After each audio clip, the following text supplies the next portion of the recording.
Welcome to Private Asset Management's Week in Review. Today is Friday morning, September 30th. I'm Dillon Hakes. I'm joined again by our Chief Investment Officer, David Allen. David, it's a bit of an up and down week for markets. We're closing the book on September. I think people, given the difficult market performance in September, people are going to be glad to see it gone. What did we learn this week? Well, in terms of market performance, it is likely to be a down week, maybe down 0.5% to 1% as we're recording this morning. But that's an improvement over what we've seen over the prior 2 weeks, where markets were down about 4.5% or a little bit more. So it does seem like the further we get from the last FOMC meeting, markets have begun to digest some of that information, and we're getting a little bit less volatility on the equity side. We did see a few economic reports this week that came out. I think the big one we saw this morning, we heard some news on the inflation side of things. The PCE report, this is the Fed's preferred inflation measure. What did we learn? Well, overall, we saw inflation measures that came in a bit higher than expected. We did see an acceleration in month-over-month headline PCE, as well as core PCE, which excludes food and energy prices. And so there was nothing really on the inflation side of this report that's going to deter the Fed from wanting to increase rates relatively quickly to bring inflation back under control. It doesn't seem like the steps they've taken so far are doing much to control inflation, at least so far. Everybody was paying attention to the PC component, but this is actually, we get that data within the personal income and spending report. What did we learn about the consumer last month? Well, actually, I would say that this personal income and spending report is the one that I prefer also in terms of looking at how consumers are trending on a month-over-month basis. It gives us a better balance of how consumers are actually spending between goods and services. And so this report for August, we did see some weakness from consumer spending. It looks like if you look at real consumer spending growth, we're going to see a slowdown in the third quarter from what we saw in the second quarter, from about 2% to maybe about 0.7% annualized. On the other hand, incomes, we're seeing real disposable income growth for the first time over the last couple of months that we've seen for most of this year. So we had gone through a long string of month-over-month declines in real disposable income earlier this year, and we're beginning to see some stronger growth there, which is a good sign for the consumer and perhaps their prospects towards the end of this year or heading into 2023. The last piece of economic news we got this week, we heard from the University of Michigan Consumer Sentiment Index. This is something we've been looking at earlier in the summer. We talked about it when it hit record lows that hadn't been seen in the 50-year history of the index. What did we learn this week? So there's two pieces of information that came out this morning, just a few hours ago. We did see a decline in the headline consumer sentiment index, and that's a negative. That shows that there's the outlook for consumers is not quite as optimistic as it was in the initial reading for this month. Most of that was due to expectations, which came down, present situation that continues to trend fairly well. The other bit of information that I think is probably more important in the current environment is consumers' and long-term inflation expectations. This is something that we've been tracking very closely, something that the Fed pays a lot of attention to, because if inflation expectations begin to take off, begin to reach higher and higher levels, it suggests that those expectations have become unanchored, and that could be something that's really worrisome for the Fed. The good news is, in this report, we did see those longer-term inflation expectations continue to tick down to 2.7%, down from 2.8%. We're still just a bit above what's considered more normal for the pre-pandemic period, but we're certainly heading in that direction, or it seems so, over the last few months. The other big story that we've been following this week comes from international markets and specifically international central banks. We've talked a lot about in recent weeks what the Fed's doing, what their path is. We've heard a very different course out of some of the big international partners. We heard from Japan, they're charting a course. England, the UK is charting their own course. What's going on there? Let's start with Japan. The situation in Japan for a long time, for the last a decade or more, has been very different than what many of the other developed markets have been experiencing. They've had structurally very, very low inflation for a very long time.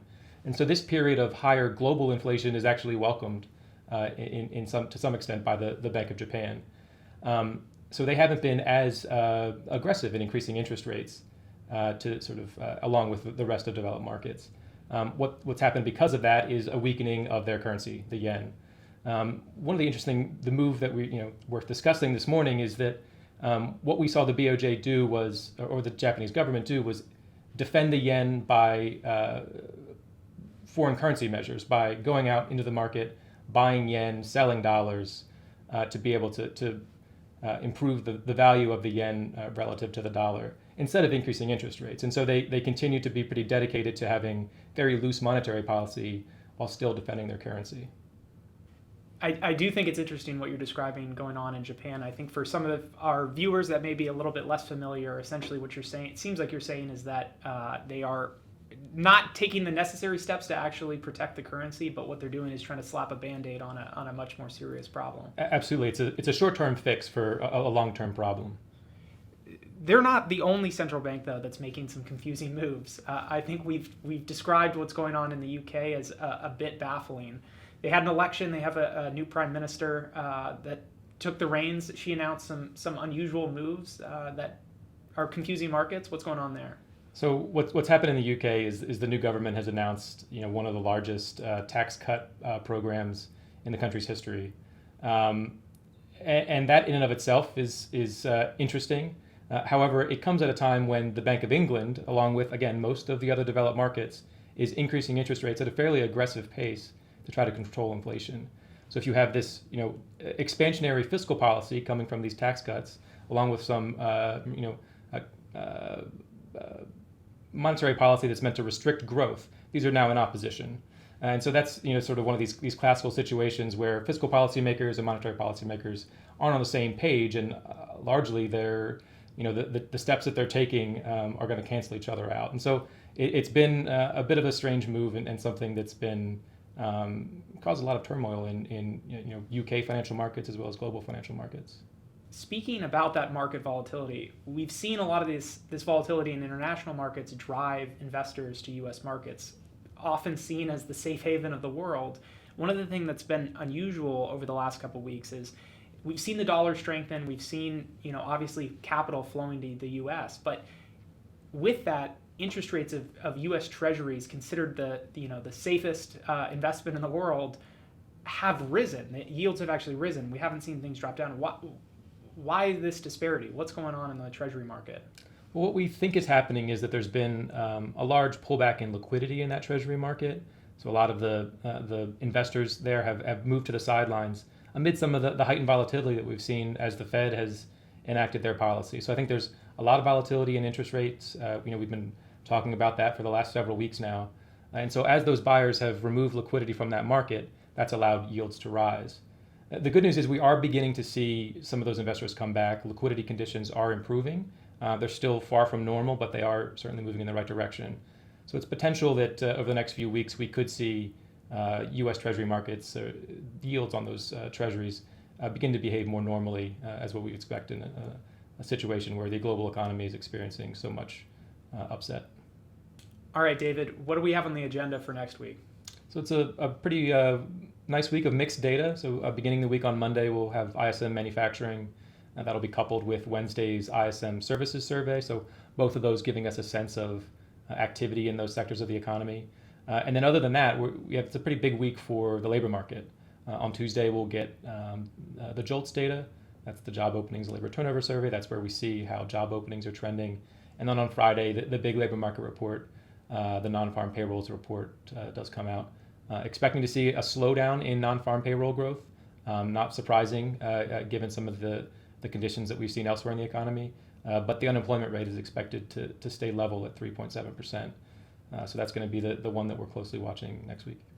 I do think that the unemployment data will be the one that not just we will be watching, I think the market will be watching. Thank everybody for joining Private Asset Management's Week in Review. I say it every week, but if you like this video series, please go ahead and like and subscribe our video on YouTube. We'll see everybody next week.